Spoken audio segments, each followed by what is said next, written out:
Good morning. इस उम्मीद के साथ कि आप सब लोग बहुत अच्छे होंगे, स्वस्थ होंगे, मस्त होंगे और साथ में पढ़ाई भी थोड़ी बहुत कर ही रहे होंगे।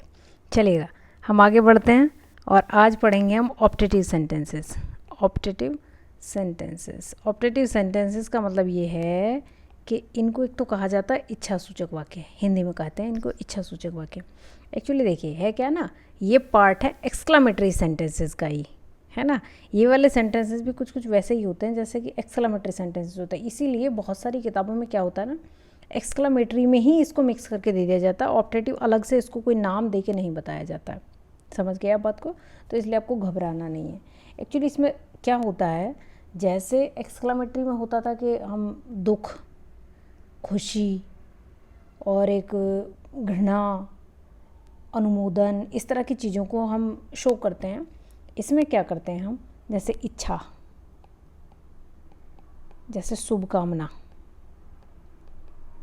शुभकामना है ना, आशीर्वाद किसी को दिया जाता है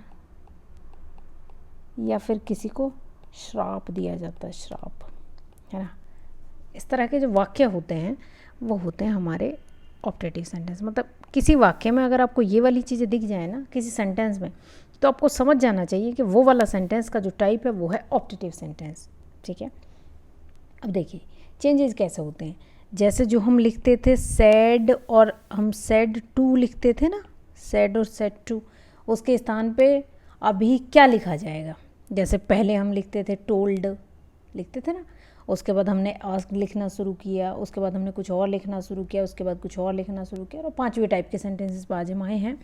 ये पांचवी टाइप हो गया। पहले हमने पढ़ा था क्या, एसर्टिव सेंटेंस, दूसरा क्या पढ़ा हमने, इंटेरोगेटिव, तीसरा क्या पढ़ा हमने, इम्पेरेटिव, चौथा क्या पढ़ा, चौथा टाइप का सेंटेंस क्या पढ़ा हमने, क्या पढ़ा था चौथा टाइप का, एक्सक्लामेटरी सेंटेंसेस, वो हमने कल ही पढ़ा है और आज हम पढ़ रहे हैं ऑप्टेटिव सेंटेंस। ठीक है, तो हमने इसमें जो चेंजेस आए वो लगातार हम देखते आ रहे हैं। आज इसमें क्या चेंज होगा, सैड और सेड टू के स्थान पे क्या लिखा जाएगा, देखिए अकॉर्डिंग टू सेंटेंस के सेंस के हिसाब से लिखा जाएगा विस्ड। विस्ड मतलब शुभकामना अगर किसी को दी जा रही है तो वहाँ पे हम विस्ड लिखेंगे, विस्ड।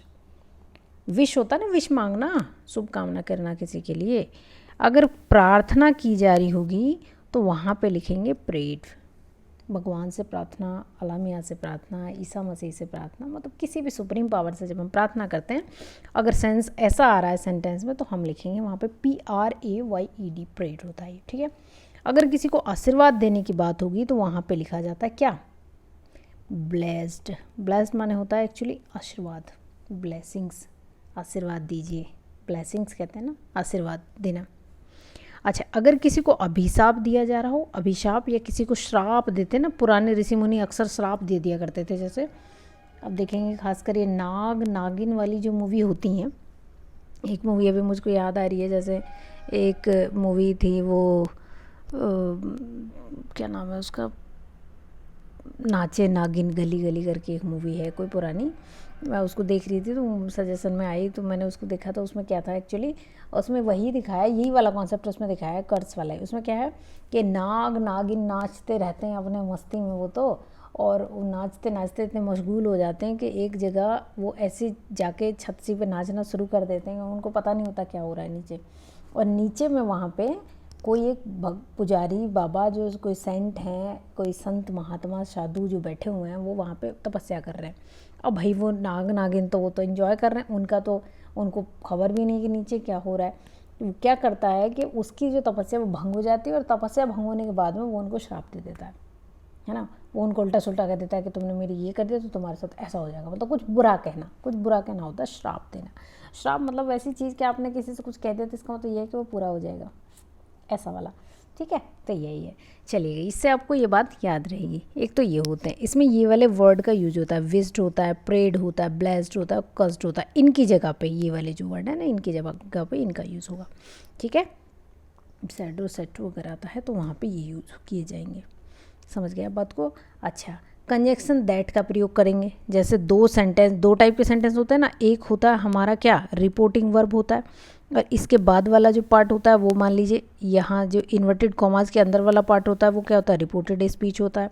तो इन दोनों को जोड़ने के लिए एक वर्ड हम लिखा करते हैं ना हमेशा से, तो इसमें लिखा जाएगा दैट। समझ गया बात को? इन को हटा दिया जाता है, यहाँ कॉमा होता है, यहाँ से डबल इन्वर्टेड कॉमास का स्टार्टिंग होती है, तो उसको हटा के यहाँ पे दैट लिखते हैं, ठीक है। अब मैं इसका आपको एक एग्जांपल बता देती हूँ। देखिए जैसे my teacher said to me, my teacher said to me what, may you pass in first division, in first division.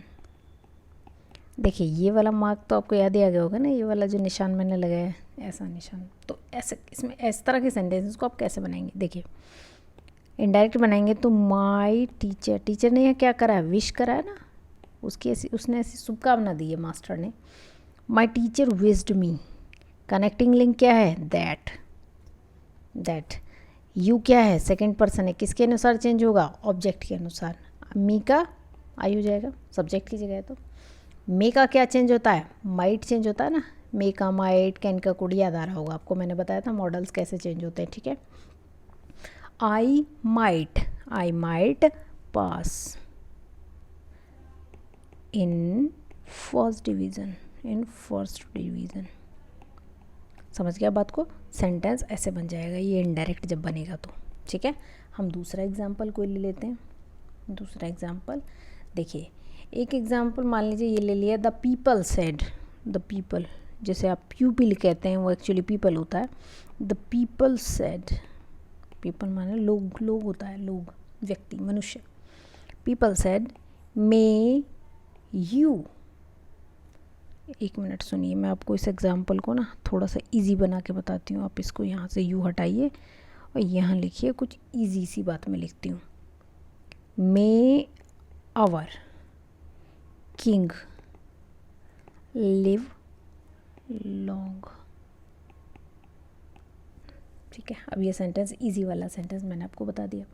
तो देखिए ऐसे वाले सेंटेंस में क्या बनेगा, ये तो भी तो विश ही कर रहे हैं ना कि हमारे राजा की जो उम्र है वो लंबी हो, चिरायु है ना, चिरायु होना चाहिए, जिसकी अंति ना हो आयु, बहुत ज़्यादा आयु होनी चाहिए, बहुत दिन तक जिए वो, वैसी वाली इच्छा है। मे यू लिव लॉन्ग, जैसे कहते हैं ना भगवान करे तुम्हारी उम्र लंबी हो। हमारे यहाँ भारत में तो वो नहीं होता है, जैसे आप किसी के गांव में जाएंगे तो वहाँ पे अगर आप किसी को पैर पूजते हैं या कुछ इस तरह प्रणाम कर लेते हैं, नमस्ते कर लेते हैं।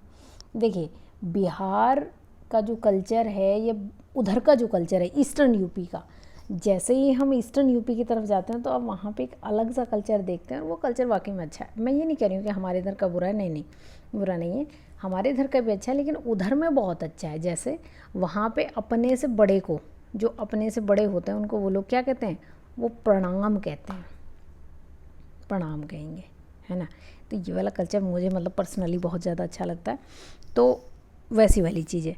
अब देखिए यहाँ पे क्या है कि हमने अपने, अच्छा मैं एक आपको बात बता रही थी वो बीच में छूट गई।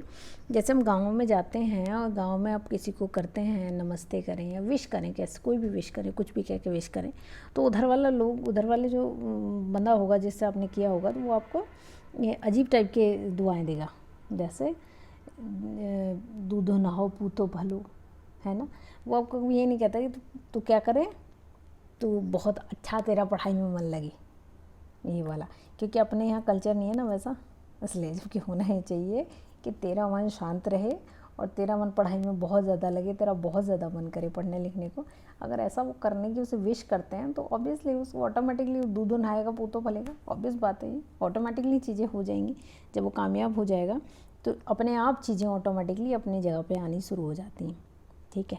खैर बहरहाल छोड़िए उसको, जहाँ हम थे वहाँ से बात करते हैं। अब देखिए इसका इंडायरेक्ट कैसे बनेगा, द पीपल, देखिए साहब ये विस्ट वाला कॉन्सेप्ट तो आपको समझ में आ गया होगा ना, दैट लोगों ने ऐसा विश किया कि हमारा राजा की लंबी आयु होनी चाहिए, भगवान हमारे राजा को चिरायु दे। तो ये अवर जो है, अवर ये कैसा है, ये फर्स्ट पर्सन है जी, तो देयर बना देंगे इसका, दियर माने उनका राजा, है ना। दियर किंग माइट लिव लॉन्ग, समझ गए बात को। अब देखिए एक चीज़ और ध्यान रखिएगा, आप इनडायरेक्ट जब आप बनाएंगे तो ये मार्क ऑफ एक्सक्लेमेशन हटा देंगे हम, अगर इसको लगाएंगे तो इससे फिर वो सेंटेंस वैसा का वैसा ही रह जाएगा, आपको ये नहीं लगाना है इसमें, ये हटा देना। समझ गया बात को। चलिए एक मैं आपको अलग सेंटेंस बताती हूँ जो कि थोड़ा सा डिफरेंट है। जैसे I said I said to my friend, I said to my friend good morning how are you, good morning how are you.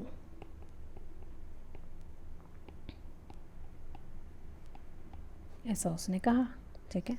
तो ऐसे वाला सेंटेंस कैसे बनेगा, देखिए सेड टू के स्थान पे क्या हो जाएगा, विश करना ही होता है। जैसे आप किसी को नमस्ते करते हैं ना, या किसी को आप मतलब सुबह सुबह या किसी भी टाइम पे आप उसको नमस्ते कर रहे हैं, या फिर आप हेलो बोल रहे हैं, या आप गुड मॉर्निंग कह रहे हैं, गुड इवनिंग कह रहे हैं, गुड नाइट कह रहे हैं, शबा खैर कह रहे हैं, शुभ रात्रि कह रहे हैं, सलाम वालेकुम कह रहे हैं, वड़क्कम कह रहे हैं, या फिर एक दूसरी कोई चीज़ होगी तो आप वो अगर कह रहे हैं, मतलब जिस भाषा में जो विश करने का होता है।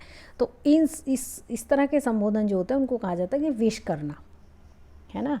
तो इस सेंटेंस का मतलब ये है कि मैंने अपने फ्रेंड को कहा good morning how are you, है ना, गुड मॉर्निंग, है ना, और हाउ आर यू तुम कैसे हो। अब देखिए इसको कैसे होगा, आई wished my friend, I wished my friend good morning. I wished my friend good morning and asked, और मैंने उससे पूछा how are, ऐसे बनना चाहिए ना आपके हिसाब से, लेकिन नहीं, यहाँ थोड़ा सा ये आपको देखना पड़ेगा। how he was, वह कैसा था। समझ गए बात को, सेंटेंस ऐसे बनेगा, ठीक है। आप इस वाले को देखिएगा ज़रा ध्यान से, क्योंकि थोड़ा सा अलग सेंटेंस है, थोड़ा सा अलग सेंटेंस है, तो इसको आप थोड़ा सा अलग तरीके से देखेंगे तो आपको ये सेंटेंस बनाना आ जाएगा। चलिए, have a good day, thank you.